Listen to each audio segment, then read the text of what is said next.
Hello, everybody. We're going to read some Hegel. Well, we're going to read some Stephen Houlgate on Hegel, which is here.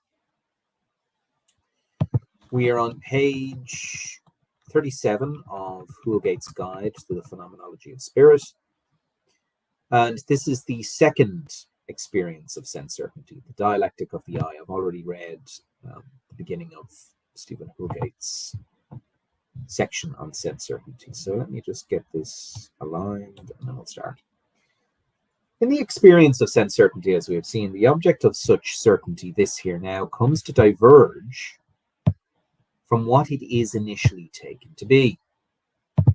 At this point, Hegel notes, we can compare the former with the latter. Such comparison could not be undertaken at the outset, but becomes possible through the experience of sense certainty. We now see, therefore, that the universal which the object has come to be is no longer what the object was supposed to essentially be for sense certainty. Sense certainty sees this too, and its awareness of this disparity drives it back into itself.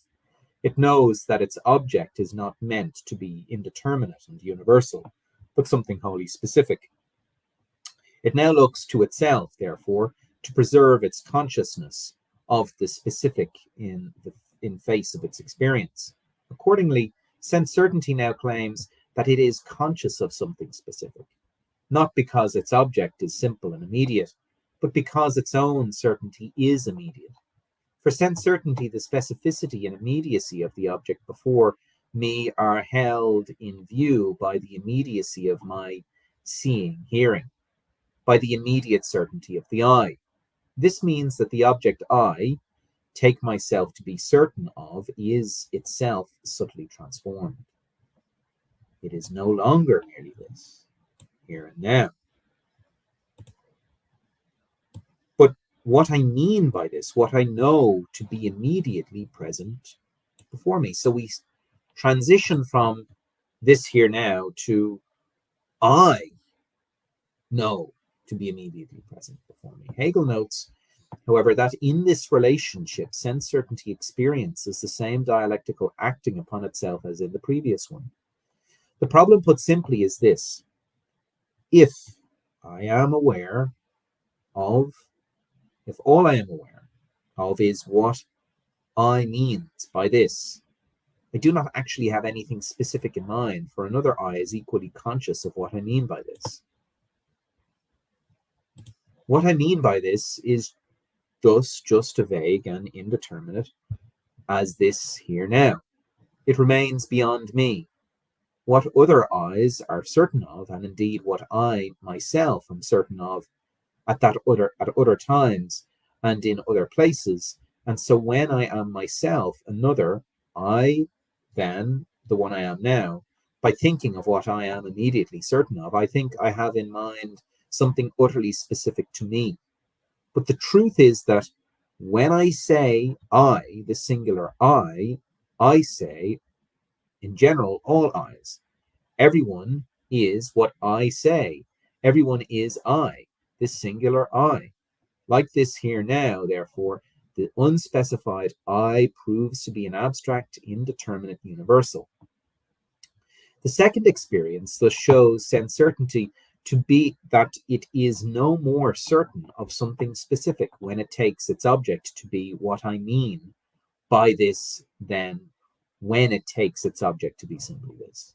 Sense certainty thus comes to know by experience that its essence is neither in the object nor in the I. So here we go.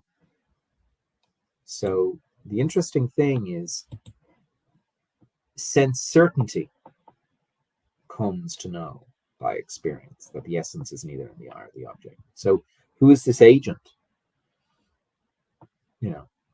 It's amazing. The third experience of sense certainty, pointing. The result of this second experience leads sense certainty to adopt a new strategy in order to secure for itself the immediate consciousness of this specific thing. In the first and second experiences, what turned now, here, and I into universals was the fact that they preserved themselves beyond this now, this here, and this I in other nows, heres, and eyes. To prevent its object becoming a universal, therefore, sense certainty turns its back on all other nows, heres, and Is, and focuses exclusively on this specific thing that is before me here and now. Sense certainty takes itself thereby to bring to mind this here now in all its immediacy. But it secures such immediate consciousness of immediacy by explicitly excluding everything else from view. Such immediate consciousness is thus grounded no longer in the immediacy of the object, is no longer grounded in the immediacy of the object of my certainty, but in the unity of the two. That is in this I, focusing on this here now alone.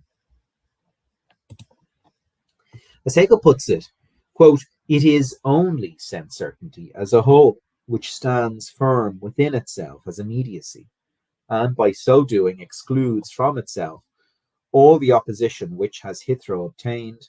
Hegel emphasizes this act of exclusion in a series of related expressions. Quote, I do not turn around, I take no notice, and I, for my part, stick to the facts. Since uncertainty now pays no attention to other here, nows, and Is, it does not allow itself to be directed by us or by space and time beyond this here now before it. We phenomenologists must therefore adapt a new strategy towards sense certainty. Taking the case of the now first, we must simply approach such certainty and have the now that is asserted pointed out to us. Miller renders Hegel's German as follows. We will, quote, let ourselves point to the now that is asserted. Hegel, however, uses the German construction with the verb lassen, to let. That means to have something done. Ein Haus bauen lassen, for example, means to have a house built. We do not, therefore, let ourselves point to the now, but we must have it pointed out to us by sense certainty. And we must do so because sense certainty must show us which of the many nows it is directly conscious of. Indeed, though Hegel does not note this explicitly, sense certainty must point to the now it is aware of for its own benefit too.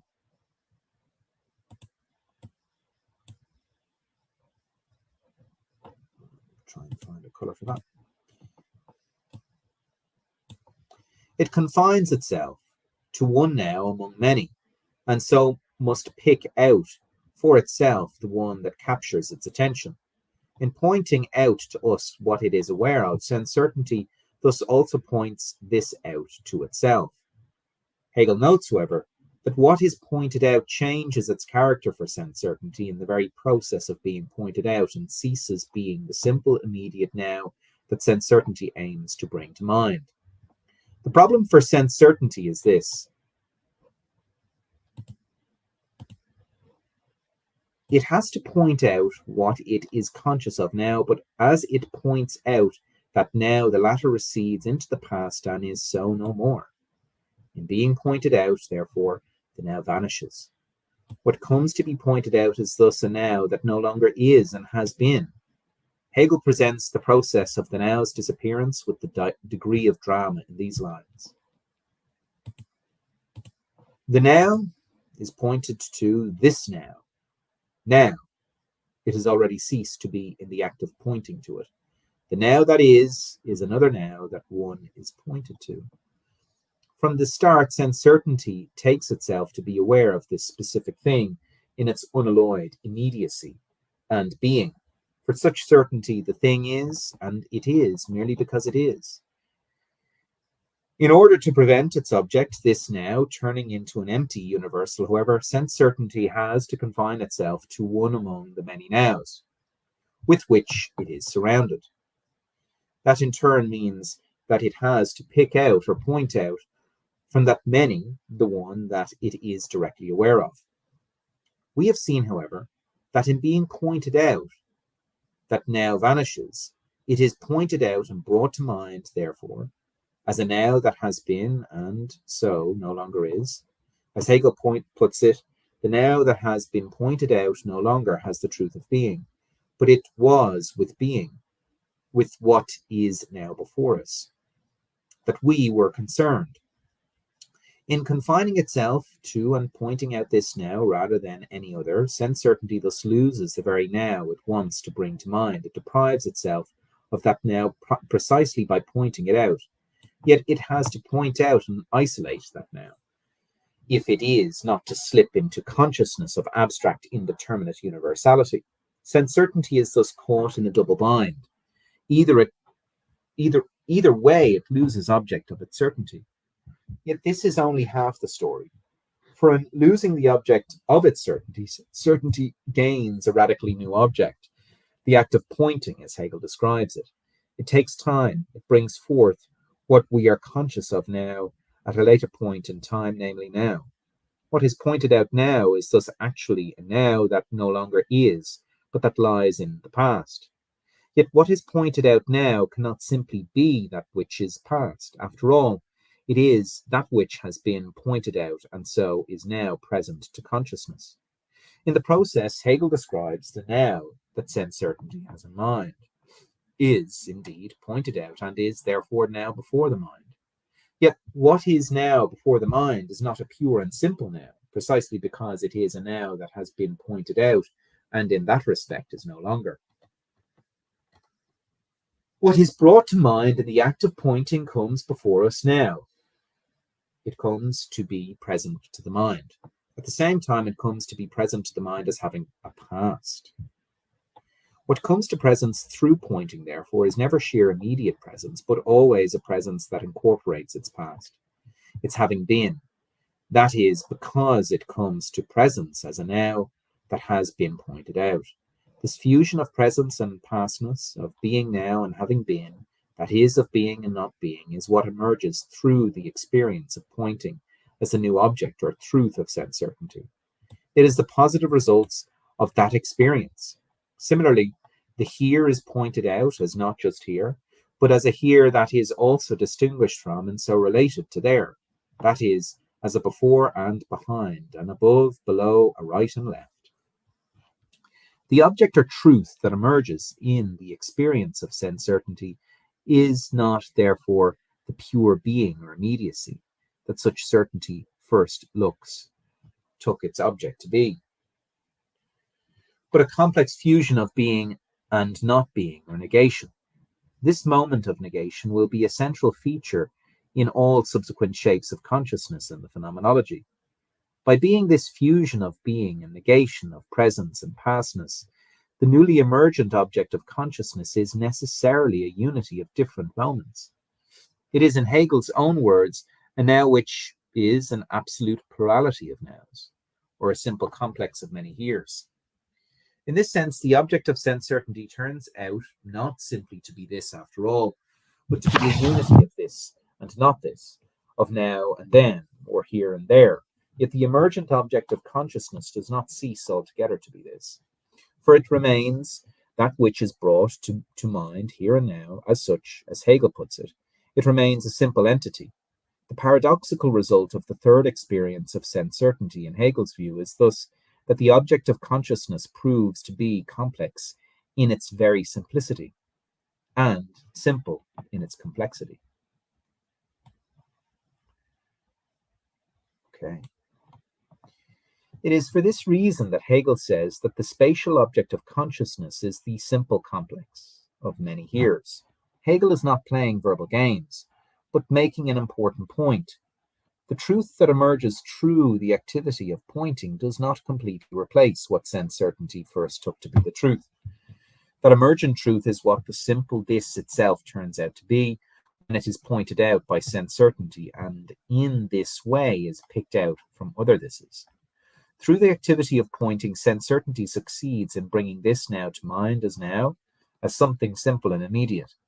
It is brought to mind, however, as being complex in its simplicity, since it incorporates both itself in being now and its negation, its having been. The object of consciousness, Hegel states, is thus a simple entity which, in its otherness, remains what it is. It is this structure of remaining itself in its negation that marks the object of sense certainty, at the end of its third experience as a universal. This universal is, however, different from the universals that arise in the first two experiences. Those two universals are utterly abstract. They consist in nothing but the continuous, indeterminate now, here or I, that remain the objects of sense certainty. whatever example the later turns to. By contrast, the universal that emerges at the end of the third experience is internally complex and differentiated, rather than an abstract and indeterminate, since it consists in the unity of this and its negation, the not this. Indeed, one might call it a concrete universal.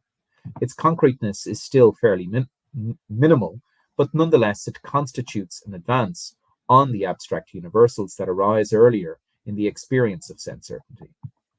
This new, complex universal also differs from the earlier two abstract ones by leaving sense certainty, logically at least, with nowhere to go and nothing to cling on to. After this here now proved in its first experience to be an abstract universal, sense certainty took refuge in what I mean by this. And after the I proved to be abstractly universal in its second experience, sense certainty took refuge in, quote, what I mean to be this, at the exclusion to the exclusion of everything else. By excluding all other objects, points of view, and reiterating wholly into itself, sense certainty sought finally to bring to mind the simple immediacy and sheer being of this, that is its focus from the start. Yet that very retreat into itself and the accompanying act of pointing out to itself what it is aware of are precisely what turn the object of consciousness into a complex universal. In seeking to be purely itself, therefore, sense certainty brings about the very opposite of what it intends and deprives itself of the object it seeks to cling on to. Quote, it spoils its own limited satisfaction. By clinging on to itself, in other words, it loses itself and suffers the dialectic that is inherent in it. Furthermore, at this point, sense certainty has run out of options, for there is nowhere else for it to retreat to. It thus has no alternative but to accept the results of its experience or to repeat those experiences endlessly like a hamster caught in a wheel. Okay. Then we will transition into sense certainty next time. But that's enough of Houlgate and Hegel for now. Take care.